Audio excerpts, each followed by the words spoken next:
to this Friday's meeting, where we're going to be talking about all kind of important things in relations to justice and obtaining justice for those people who have been wrongfully incarcerated.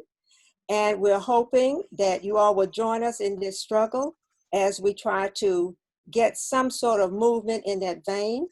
One of the issues that we at Justice for the Wrongfully Incarcerated are working on are issues of wrongful incarceration for all people, because we believe that there are a number of people who are incarcerated who are there for crimes they did not commit.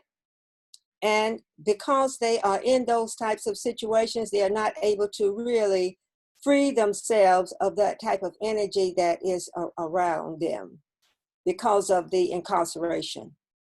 Right now, there's a range of, let's say, 2%, 10%, 15%, 20% people who are incarcerated. There are over 3 million people who are incarcerated. That percentage that I spoke to you about a few seconds ago is the percent of people who they say they believe are wrongfully incarcerated who are within the prison industrial complex. That's a huge, huge number of people who are incarcerated. When you look at those numbers and break it down, you'll be talking about hundreds and thousands of people. But the thing is, when we look at the walk for justice and how we are trying to push that forward, we're looking at issues in relations to how we are going to get some sort of justice for those people who've been wrongfully incarcerated, who've been adjudicated through the courts. That meant that some kind of judge somewhere has said that the issues around their incarceration are incorrect and they have been set free. They have been found not guilty, even though they've done time in jail. So this is what the bill is that we're talking about. And it speaks to that, how we make these people whole.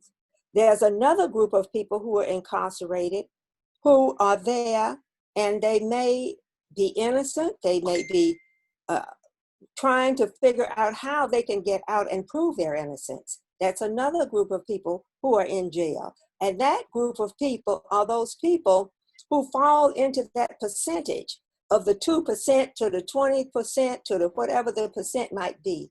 Because right now the government keeps telling us these various percentages, but the percentages change. And it's not as if they're coming to you and they're going to say, oh, it's definitely 20%. The percentage goes up and down because even though they have a true idea of what the numbers of people who are probably innocent who are in jail are, they keep that number floating so that you don't really know what the number truly is, because they don't want you to know. This is a country that's built it on prison, and in that say, they want people to believe that all those people who are incarcerated are there for a reason, and they are all guilty. They don't want to be known as a country that incarcerates people who have been wrongfully incarcerated, innocent people. This is supposed to be the country that gets everything right. Right now, we have more people incarcerated in the United States than anywhere in the world. The largest prison population anywhere. We have the largest amount of children. And by children, I mean those people who are under the age of 18 and could be as young as 7, 8, 9, 10, 11 that are in jail, and in jails throughout the United States. Now, when you look at these numbers and you say, well, why do we have so many children who are in jail within this country? It's really a very sad thing that we have these children that are in jail. But the nature of our country is that many people need to be in jail because we're built on a society where those who are prosperous and those who are not, and those who are guilty and those who are innocent. It's like a give and take kind of situation. And we need those people to be in jail to help make this society work. It works best when it's in that type of situation where everything is moving and everything is functioning, and it functions better when there's a certain amount of people who are unable to reach their full potential. And those people who are unable to reach their full potential sometimes find themselves in jail. If you're a young person and you go to school, then you'll find that there are people who are in school that become part of the prison pipeline or the school to prison pipeline. There's a foster care to prison pipeline. There's a doctor to prison pipeline. And the reason I mention these systems is because these are the people who are called mandated reporters. These are the people who report crimes that you would not necessarily think are in the type of places that crimes should be reported. You know, just recently, was it yesterday? I saw on the news that there was a woman that was arrested in the subway station in New York City for not having a mask. And when she was arrested, she had a child with her. The child looked like it couldn't be any more than 3, 4, or 5, you know, but the child was with her. So now they arrest the mother. Now, what do you do with the child? Well, you put the child in foster care. Now, the mother is in jail, the child is in foster care, and more than likely, at some point, the charges will be dropped. But then the mother has another dilemma when she comes out in terms of trying to get her child out of foster care. It's an interesting kind of system. It's like you're going in like a whirlwind. You're going in a whirlwind, moving round and round, and stuff is really working against you in so many ways and pulling you here and there. But because of what our governor has, not our governor, our mayor has said today, that maybe she might have an opportunity to get out of jail since they are going to stop, because of the backlash, arresting people of color for not wearing masks. Her crime was not wearing a mask. In the picture they showed of her, she had a mask, but her mask was pulled down, let's say around her chin and not over her nose and her mouth. So they're going to stop doing that. So maybe they'll eventually will let her out of jail, and she might be able to, over time, reconnect with her family or reconnect with her family. So we're going to hope that that is part of her reality. But with all these things that are going on, the prison industrial complex keeps growing, even though there are less people committing crimes today than ever. And now that we're on this lockdown, this pandemic, where everyone is staying within their homes, even less people are committing crimes because people are not really going out. They're afraid to go out. They are moving. I'm not saying that crimes are not being committed, but I'm saying is that there are less crimes being committed. And because there's a need to make sure that there is an adequate prison population, people are being arrested for all types of things. Just like this woman was arrested in the train station for not wearing her mask. And it did look like a vicious arrest. I imagine that's why the mayor and everyone got involved in terms of it, where they surrounded the woman. She didn't look like she was that big, but they surrounded her and threw her on the floor, and one of them held on to the child. But it's a very interesting situation, and we have all these things going on, and these are the types of things that we want to change within our system. So we look at different avenues that we can help to make these changes happen. And one of the avenues that we look at and we say, well, let's do this one on changing something around the incarcerated. Because the bill that we have on the table in relation to the wrongfully incarcerated is a bill that says something happened, something went wrong. And because something went wrong, and these people went to jail for crimes they did not do, we want to fix it. We want to make things right. We want to give them a leg up so that they can move forward with their lives and do whatever it is they want to do and they need to do with themselves. This is what this bill is all about. It's not about prosecutorial misconduct. It's not about punishing the police or the prison workers or any type of industry persons that's working within the prison industrial complex. A law enforcement is not about that. It's about making people who've been injured, who have been incarcerated, making them whole. And as we make those people whole, then others around us become whole. But we have to start somewhere with these changes. So we chose to start at that particular point because that seemed to be a very easy kind of way to move forward when we're looking at making these changes, because it's not as if you're saying, wow, let people out of jail and they may have committed crimes. We're not saying that. It's not that you're saying, oh, let people off from here or there, the other place where there's no evidence that they are innocent. We're not saying that.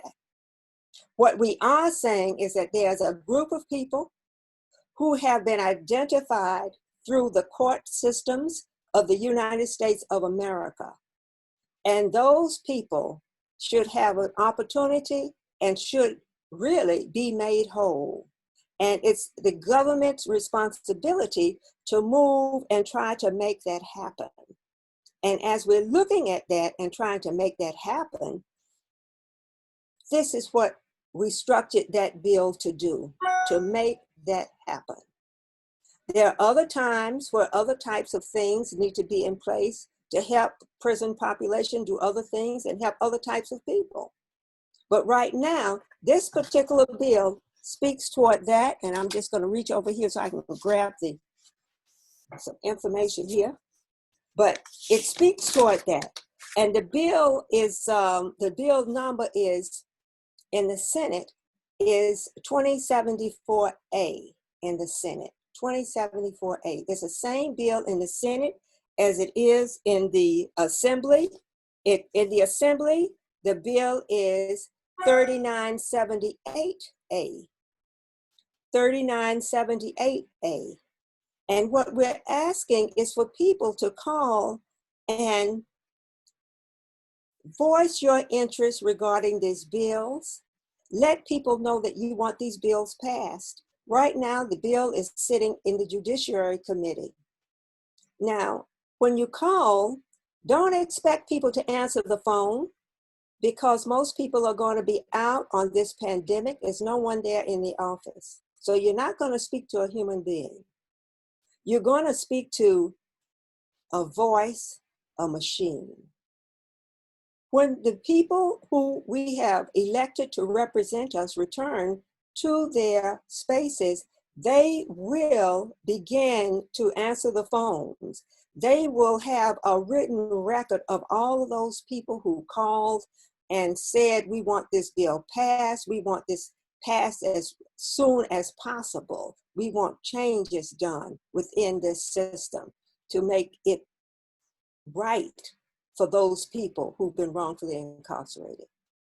Now, there are some mundane pieces that change also. The time limit changes. For instance, my son, Yusef Salam, when he was convicted, he went to jail, he went on parole, he served his full term, and then someone came and they said, I did this crime.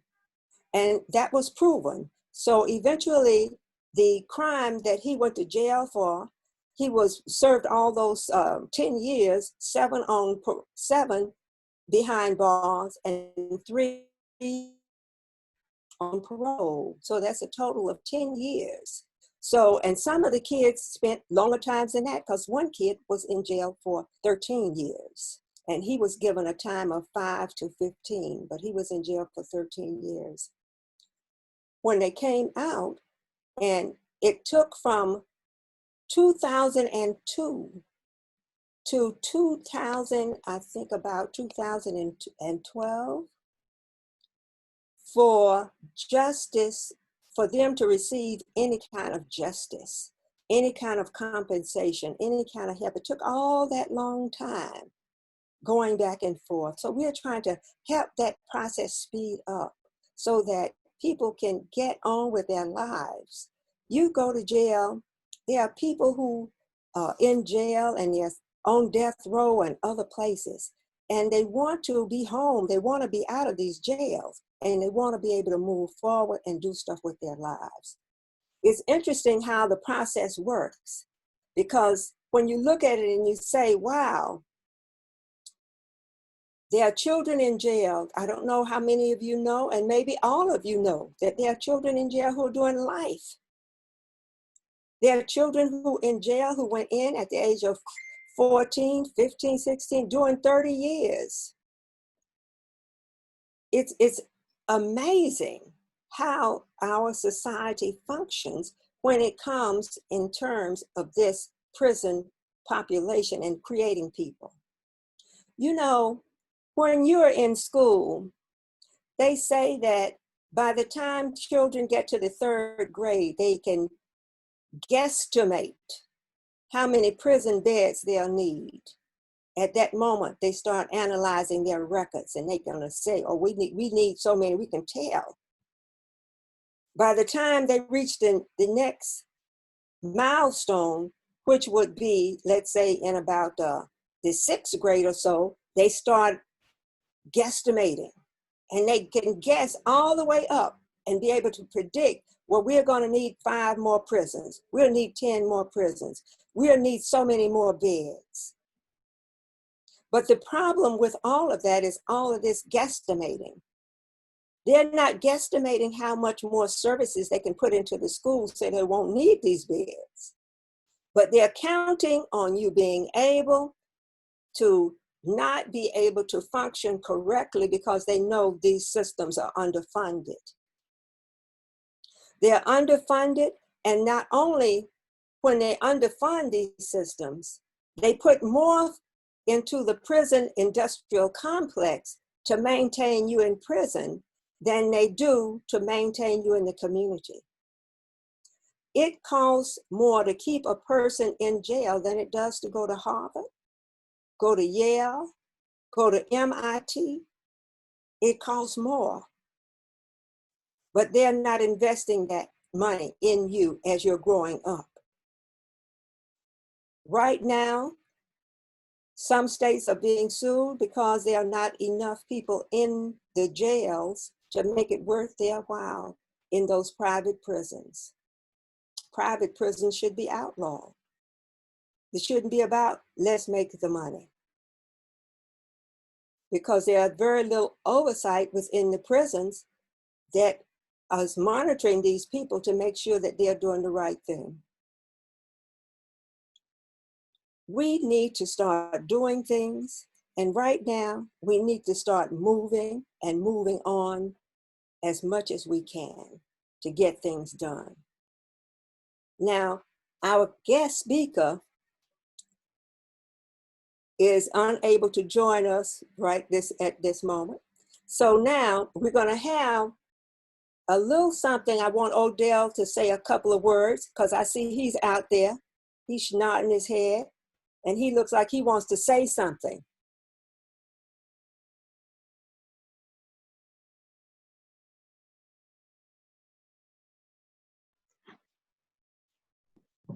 That was good, Sharon. I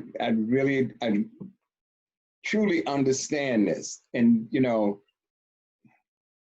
we have been fighting this for so long. When we say, I didn't do it, I didn't do it, I didn't do it. Mm-hmm. And nobody really listened. And we got to look at what is implicit bias. They think we're guilty. We got to prove our innocence. They really think we are guilty, you know. And because of that, we gotta fight and change something. Excuse me, my phone is ringing. Okay, this is Shane Watson. He's gonna be on tomorrow. He's also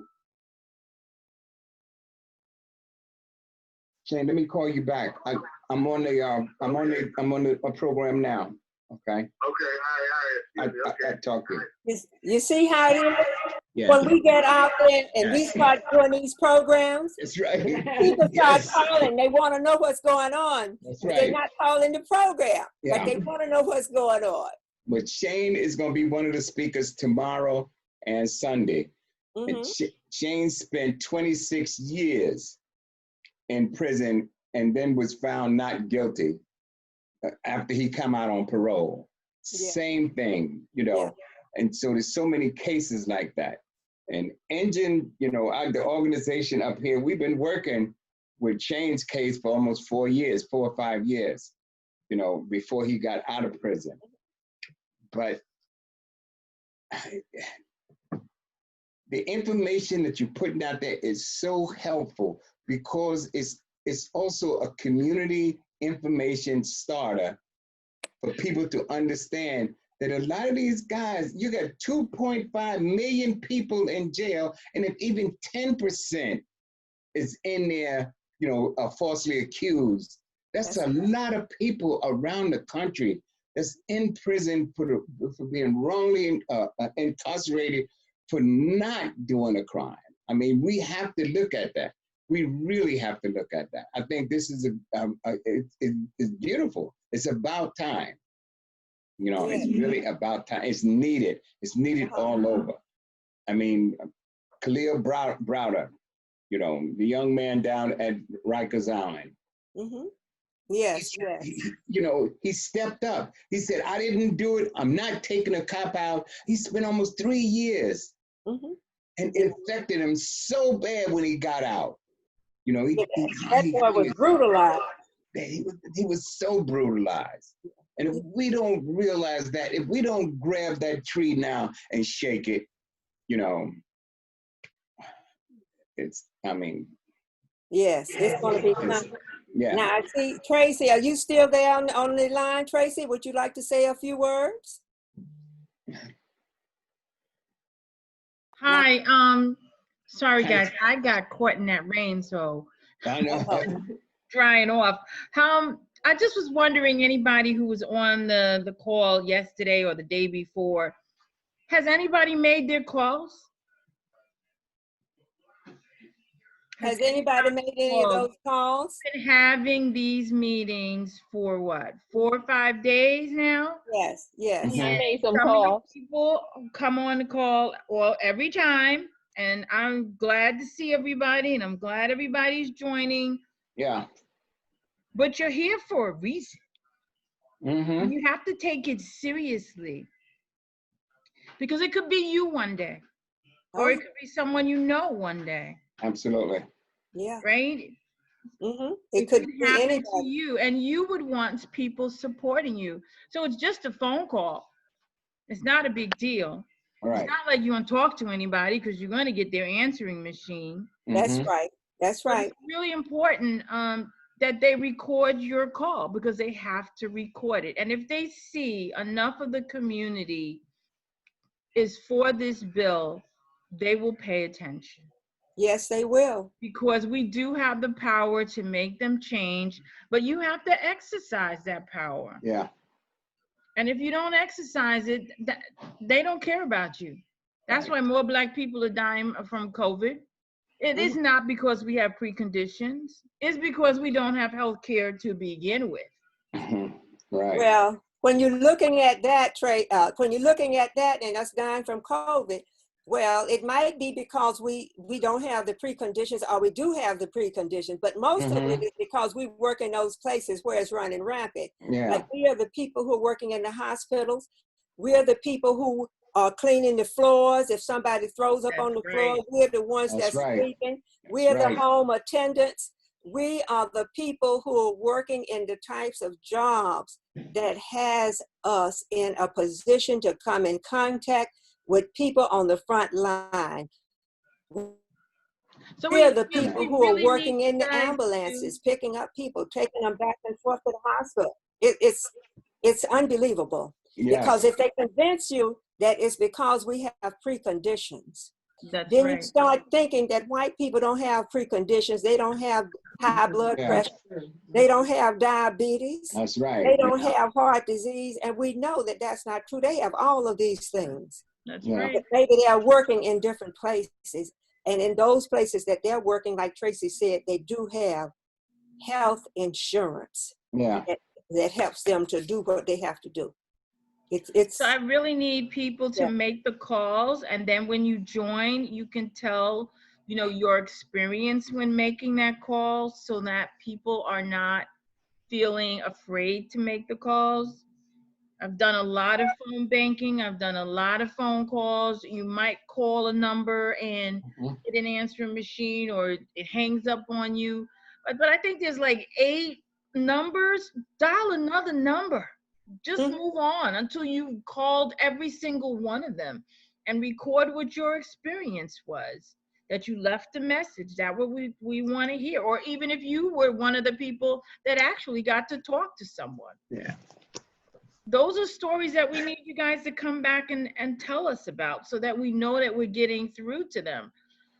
But just joining to be joining, I have to say, I'm questioning your motivation. I'm questioning your dedication. I'm questioning your reliability for this cause.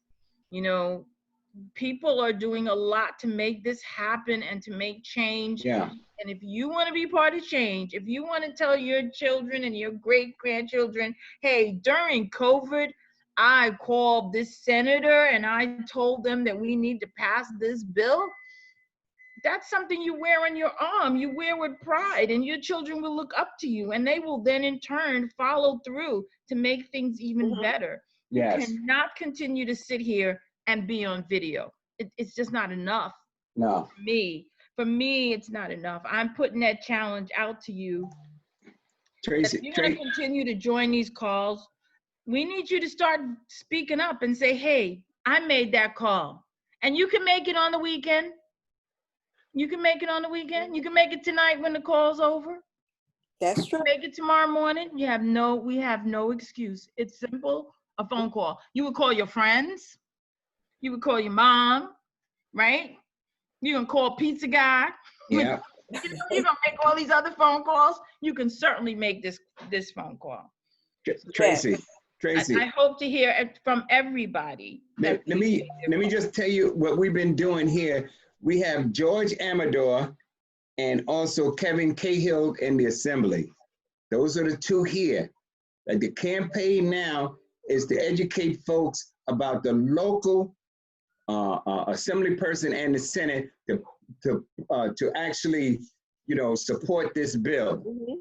You know, this is what we get, the campaign and engine in Kingston. That's what we're doing. The other one is that in Rosendale, the person is Jen Metzger. They got the numbers. We got the numbers. That's a campaign that's going to take place. We know that's going to take place. The 2 sponsors, we're going to be doing this here, not just this week. This is going to be all year until they go back to the legislature next year to pass this bill. This is protracted warfare. It's people's war. It means it's going to take a long time for us to do this.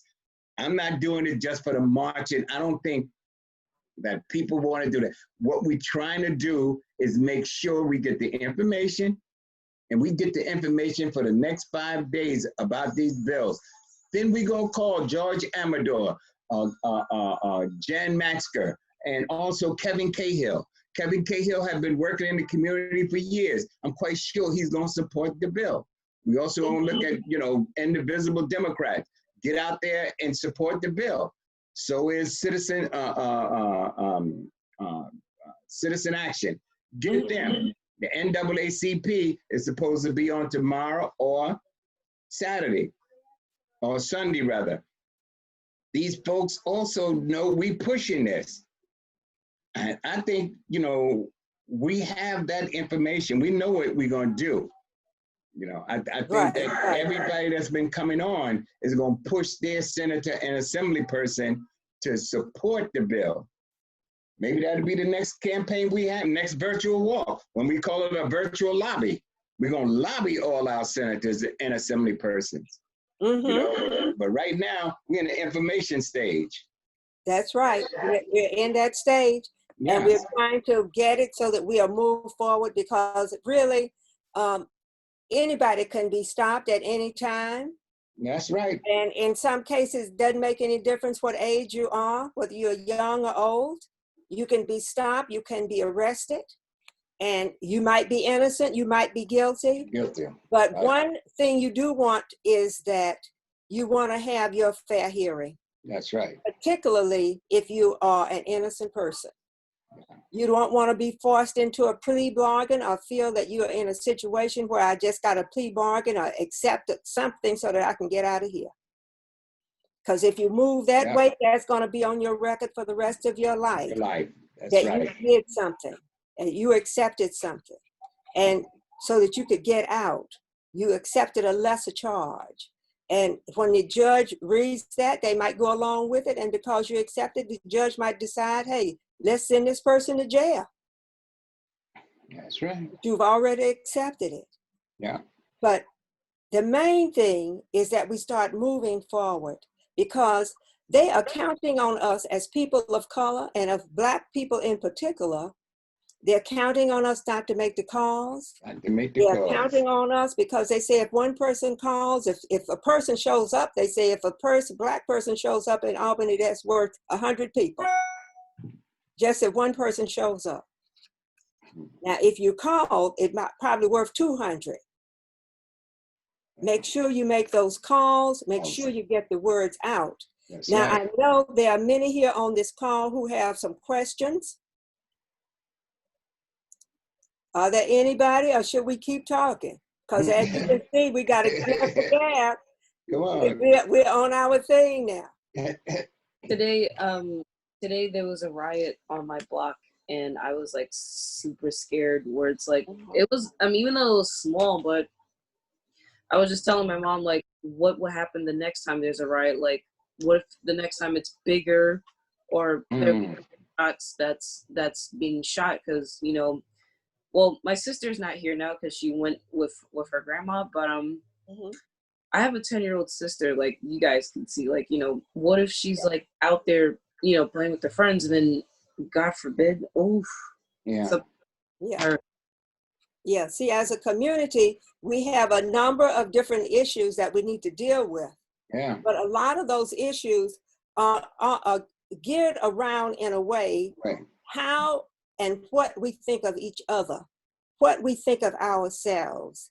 And that changes when you are started and to be educated about who you really are, who you are as an individual, and who you are as a people. As long as you think that you haven't done anything.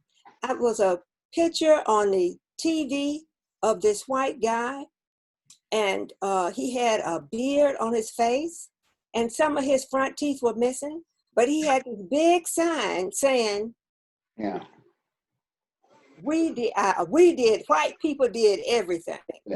We're the smartest people on earth. And he believed that.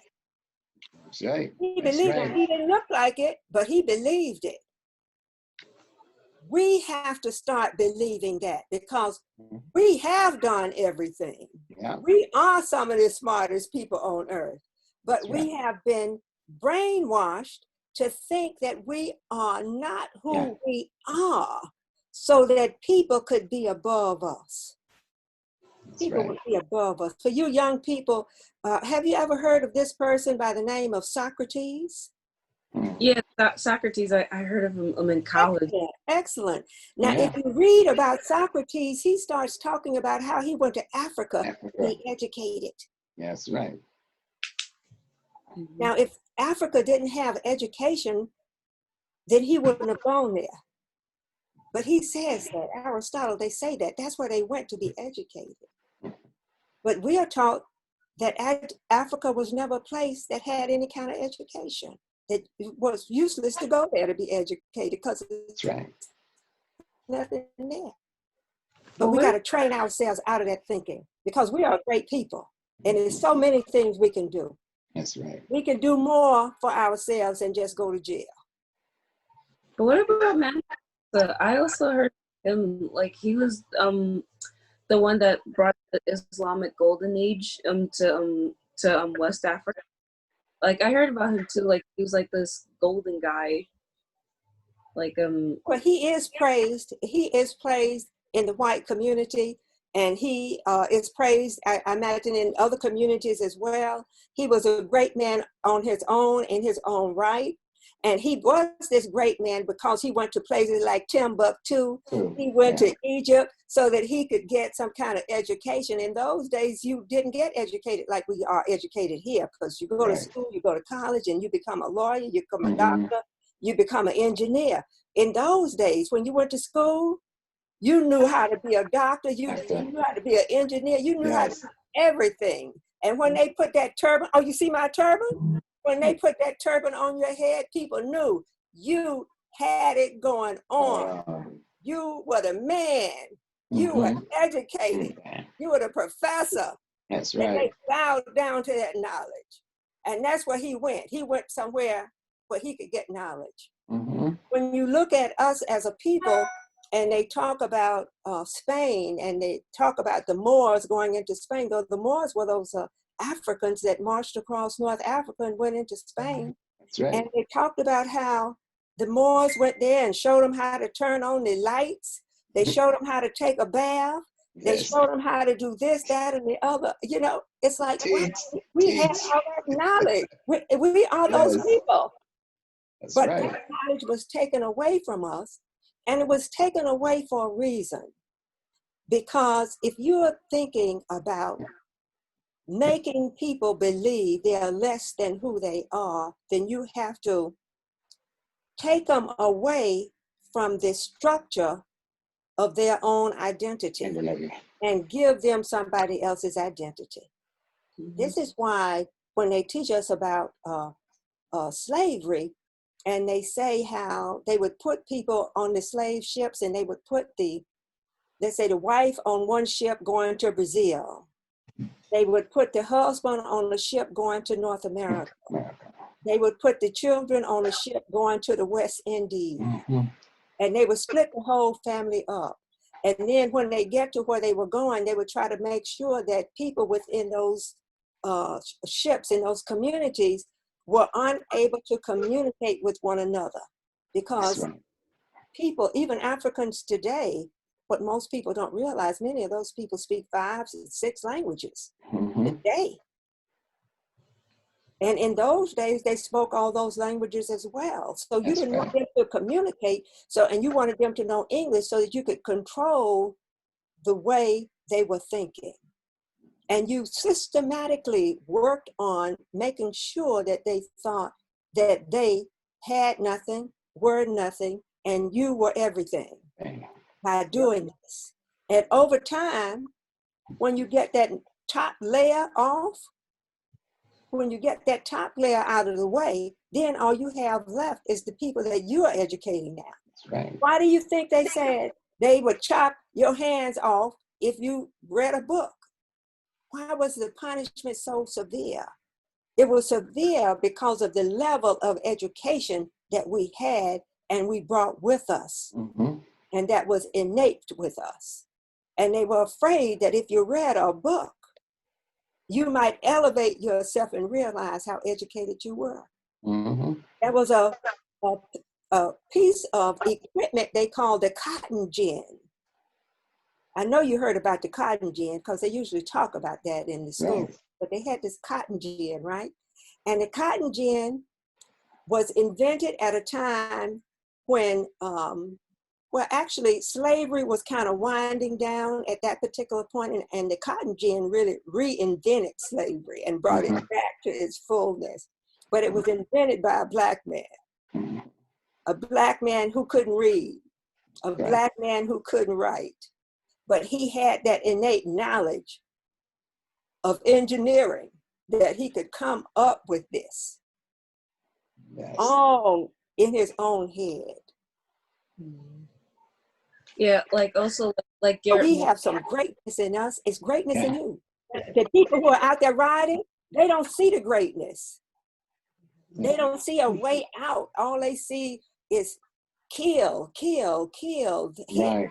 hit, tear up,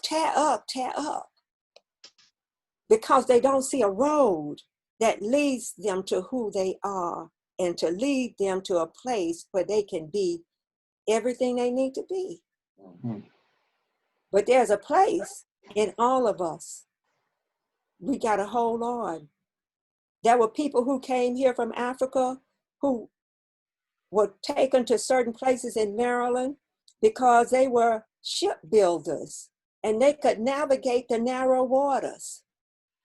There were people who came here and were brought to certain areas in the South because not only was their body used to those time of climate, but they were people who were invested and educated in agriculture.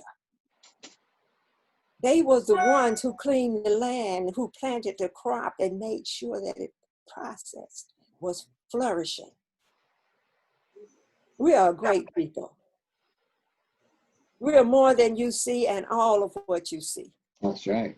And jail is only a spot of it. That's right. Only a spot. Because we could be anything. We just have to work on getting our next governor to start teaching African American history in the schools. And what do they say? They have to research that to find out what we've done. Yeah. They don't have to research it. They can start teaching what they know we've done right now while they research the other stuff that they think we did. But they can start with what we have done. It's enough of that. Right. But, there are ways. But once those young people that's outside riding start feeling more proud about who they are, they won't have a need to riot. Right. They won't have a need to kill people because they'll see the worth in the people that they're killing. Sharon? Yes. Oh, hi. This is Lisa. I just want to say I'm glad to be participating today. And I just had to second everything that was said. And you really hit the nail on the head in terms of our history, our culture, and who we are. And if we really knew and understood, we wouldn't want their ways, period. And I can certainly say that from my journey within the field of health, my medical journey, my personal journey, you can't give me their way. Once I learned the truth and understood the African way to healing and the African relationship to science and to this world and to health. And we need to recognize that and just shift back to that relationship a little bit. And we won't have these statistics with COVID-19 and every other statistic in the hospital system. But more than anything, I just want to say that I was listening so intently, and I support you. Will do what I can. And I just want to say everything you said was right on the money. Yes. Thank you so much, Lisa. And now we're going to be working on getting these people out of jail and getting them some services, getting them some finances, and getting them to move forward. Yes, absolutely. Oh, I'm assuming, Vincent, is this your message here? What should you say when you get on the call? Yes, I said when I make the calls, I'm not from New York. I'm from Bergen County. Is there something I should lead the call with? Because I know there was an emphasis yesterday on call your specific senators, but if there's no one from New. Oh, excuse me. Go ahead. I'm just how should I approach that if again if I'm not represented by any of the representatives in New York, but I still want to make the calls? How would I lead into that? Just call the number. If you want, you can leave your name. You don't have to say where you're from. You can leave your, say this is, Vincent, I'm calling about this bill. I support this bill 100%, and we want it passed immediately. And you can call and say that as many times as you like. And what you can also do is in your community, I believe the bill is on our website, but if it's not on our website, you can look the bill up. By its number in the New York State. In the New York State, you can look it up. It's 22074A.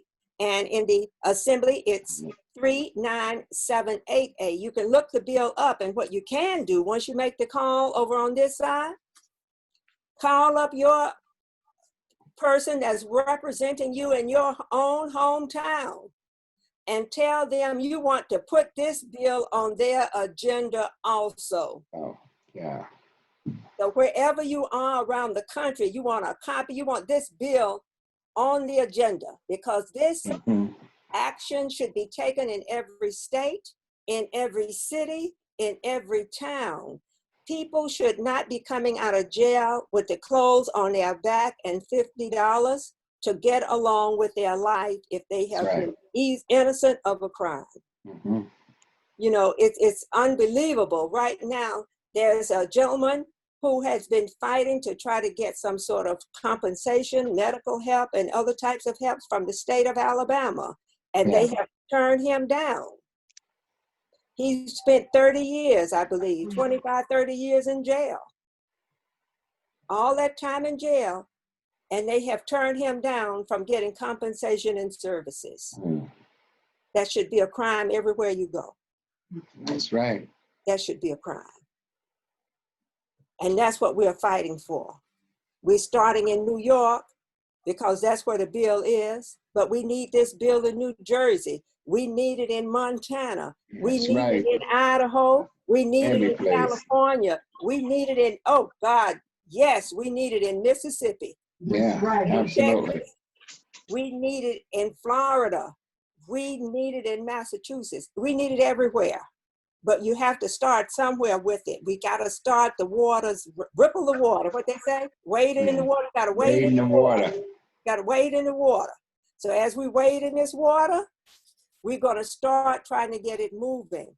Now, who else has something to say? Anybody have any more questions? Now, when you come on, start having your questions ready. Yes.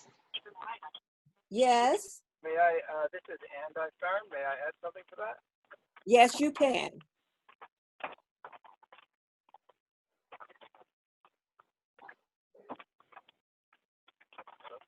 Hello. Go right ahead. Hi, you're on the air. Yes. There's another thing people can do too. There's church organizations and fraternal and sorority organizations and all kinds of organizations that have chapters in as well as New York, and we need endorsement.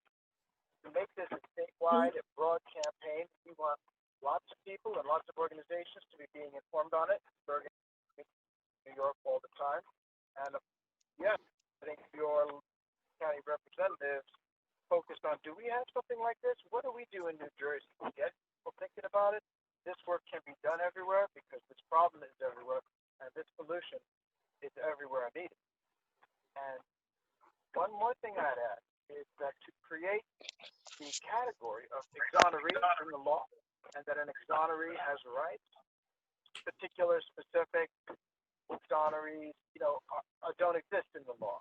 We have parolees, but we don't have exonerees. Once that category exists, in future efforts, we can add to the benefits that come to an exoneree. Once we get more support, we can add medical attention. We can readdress the writing of grievances, maybe even the holding of district attorneys responsible for conspiracy. There's a lot we can add to it, but first we have to fix the place in the law permanently and firmly that there is an exoneree and not a parolee. And once that exists, it's like just like that. It's once that category is known, people become used to that, and it's something we talk about. And that's what I wanted to add, as well as what can be done to create a broader network with endorsement, so that we build a momentum. Yes. Now, see, that just goes to show you, he's telling us the next level that we need to take it to. We need to keep it moving, and we're going to keep on working with that and work toward that agenda as well to move it forward, okay? Absolutely. We're going to move it, we're going to work it, we're going to keep it going. We're not going to let it go down. That's right. And We're going to add more stuff. Now, for those of you who are interested in following us, you can always go to Justice, the number 4, the Wrongfully Incarcerated. And you can go on our website. What is that? j4wi.org. Mm-hmm. A lot of the information is on there. If you want to follow us, sign up in our chat room so you can follow us and get various information regarding what we're doing and other types of talks that we're going to be having in the future on various aspects of the law, not just wrongful incarceration, but various aspects. And then you can come and benefit from those talks as well.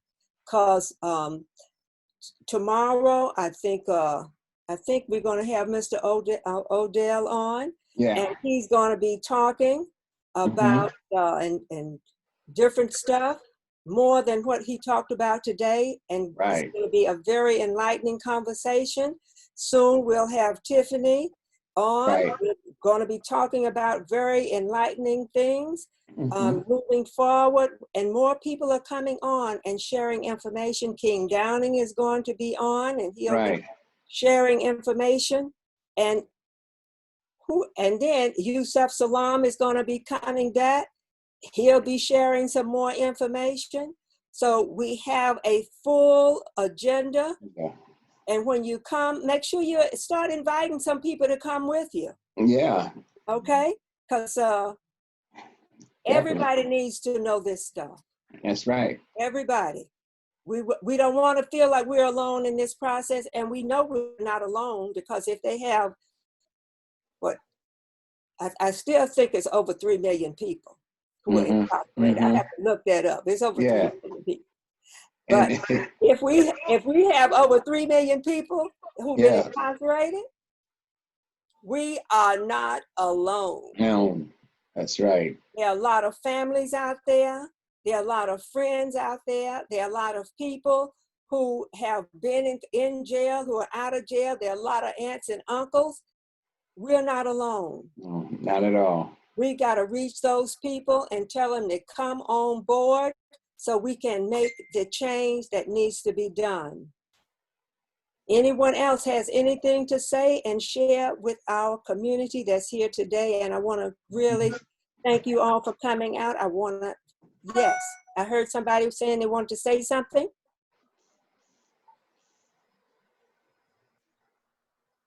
Well, let me say, we're doing a great job. We'll have these recordings done, as you know. People are going to be able to hear this information and benefit from this information and share this information going forward. And for those people who have not listened, yes, is that someone saying something? I think that was the echo. That's the echo? Okay. But wait, but before we go, there's one thing I do gotta ask you. Yes. When this is all over, can we have a huge party where we all come back together? Well, we're gonna have something. Yeah. We have to wait till wait till the lockdown is over. Yeah, right. We're gonna have a huge party when particularly make the call so we can have a huge party. Yeah. Now that can happen, but we need to know how to reach out to you to tell you we're having this huge party, so we know where to come. Well, you know where to come. So make sure you sign on in our chat room with your email address, so that when the huge party happens, we'll let you know and you'll know where to come. Yeah. Okay? All right. We'll be sitting around, we'll be eating all kinds of good stuff at the huge party. Yes. Sounds good. So since there's no one else who want to say anything, I want to thank everyone who shared some information here this evening. Thank you. People from, so what is this? Thank you. Everyone. Yeah, that's my. Is that in the chat? Yeah, I left my email account so everyone can contact. Okay, great, great. Okay, and you will be contacted moving forward. And you can always look at the website and see what we're doing, because we're going to be having more and more programs that you might be interested in. Okay. Anybody else want to say something before we call it a night? Peace and wellness, everybody. Good night. Justice Be is safe. ours. All right. Be safe. Take care of Be yourself. safe. Peace. Peace. Be well. Later. Yep, be well. Yes. Vitamin C. Be safe, Bye. everybody. Thank you for being here. I hear a little baby. Yeah. Bye. All right. Good night, everyone. Good night. Good night.